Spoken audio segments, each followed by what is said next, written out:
kthehen Kuranit, i kthehen fjalës së Allahut, i kthehen udhëzimit, i kthehen urtësisë. Ato të zemra të cilat kërkojnë që të jenë të qeta, të largohen nga kjo botë e errët, kthehen tek fjala e Allahut.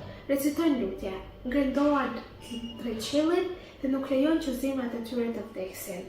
Dhe thonë: O Zoti ynë, na jep jetë me Kuranin dhe na bëj për atyre që e lexojnë, e kuptojnë dhe zbatojnë ata.